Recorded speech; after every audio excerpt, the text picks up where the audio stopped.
Just before we get into the meat of this particular Unsung Heroes episode, I do want to say that if you're new to the series, you should definitely jump over to the Discord chat for this channel by clicking the link down below, and of course join in on the conversations that we have in general, but specifically when it comes to this series. For the 100th episode, we're counting down the top 10 community favourites from all of Unsung Heroes so far, so if you've joined the series today, or if you're catching up with newer episodes from the past, then jump over there and basically vote on all of your favourite ones, and then, as I said, we'll count those down. Now, this car, speaking of that Discord server, was actually suggested by Maverick, who many of you, of course, will know. He's been here on the channel as well in collab videos, he guested in Beards and Cars as well, and he suggested this car to me. It's a fascinating engineering study, not so much a visual design study, more just a pure rolling concept, if you will, an engineering exercise which has potential, or had potential at least, for production. Now, the reason why this car is an unsung hero is pretty obvious. It's a car that most people have never heard of, and even if you did see it, unless you saw that very distinctive back end with those intakes, you probably wouldn't really take that much notice of it. It just looks like a gold 7 Series, because that's what it is. And although the car is nicknamed the Goldfish, which you would think has some kind of crazy lore or intriguing story behind it, no, it's just named after the colour. It's as simple as that. But the car is not about being legendary, really. They didn't really have those kind of thoughts at the time. This was actually a surprisingly practical exercise in engineering, because unlike the X5 Le Mans, this car was intended for production, or at least its engine to begin with. It was a rolling test bed, in a similar way to what Callaway did with the Sledgehammer. In fact, it wasn't a car built to show off, it was a rolling experimental vehicle, and that's what this was as well. Now, the minds behind it in particular were two guys, a Adolf Fischer, unfortunate name, but he was the guy behind the 5-litre V12 M70 series engine that BMW was already using in the 7 Series at the time, specifically the 750i and the 750iL, which is what this vehicle started life as, an E32, of course, 7 Series.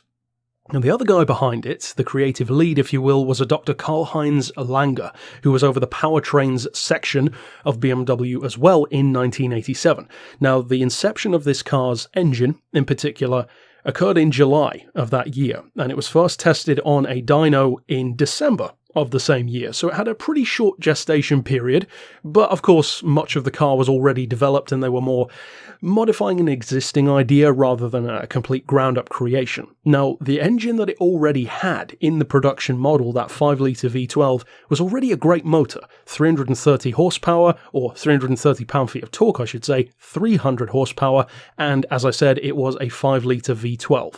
Great workhorse of an engine. Of course, it's a luxury car. It's not about braking lap times. It's about just effortless power, autobahn cruising, and also maybe a little bit of bragging rights as well. This one took that and definitely turned it up to 11, because it's still naturally aspirated, and they actually took that same M70 base engine, but added 4 more cylinders, and of course, re-engineered the rest of the engine to produce more power and to cope with said power.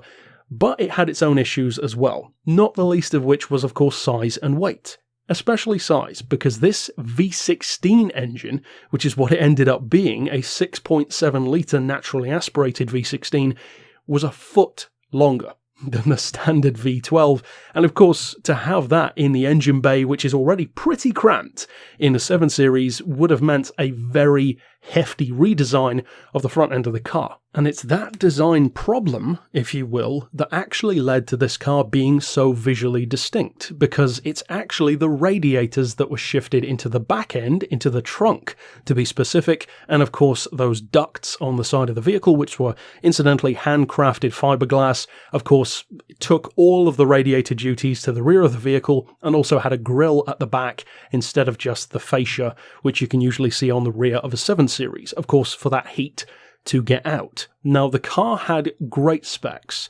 408 horsepower at barely over 5,000 RPM, 461 pound-feet of torque, again, naturally aspirated engine at just under 4,000 RPM. It's a perfect engine for this flagship ultimate BMW luxury car, which of course could waft down the Autobahn like it was nothing. Performance was fantastic. It could hit 60 in 6 seconds, which doesn't sound amazing by today's standards, but let's not forget, it's a very large luxury car. This V16 engine alone weighed over 300 kilos, which is basically 2 small-ish motorbikes put together. Not motorbike engines, the entire motorbike. And the vehicle itself, of course, is not designed to launch off the line like a dragster. It's designed to, as I mentioned earlier, waft you up to speed like a Bentley or a Rolls or a Maybach. Kind of. Not really at the time, but you know what I mean.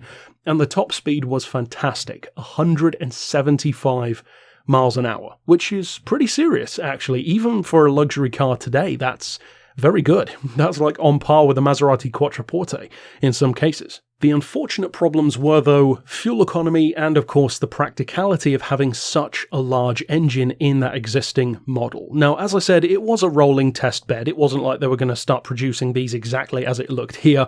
But even so, it would have, as far as they felt, ruined the lines of the car. It would have, of course, meant a completely different appearance for the 7 Series at the time, utterly different proportions, and interestingly, BMW also said that they didn't want to cause an automotive arms race, if you will, where engines got ridiculous in terms of a production spec, with, of course, the amount of cylinders being the real impetus behind that argument. And that's, it's a fair point, because having a V12, V16, it's all well and good, but when you end up everyone's producing that, well, then the next big thing has to be even crazier. So that is reportedly one of the reasons why they backed off, but also from an engineering point of view, it's just not practical. Having the radiators in the back means you've got no trunk space.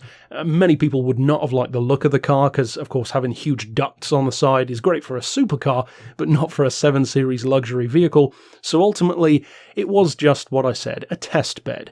And it actually did share some components with the 8 Series. It inspired some engineering that would be in that model, others in the future as well. And incidentally, speaking once again about the 8 Series, the standard 750i and 750iL had 4-speed ZF automatic gearboxes, whereas this one had a 6-speed manual, which incidentally was from that 8 Series.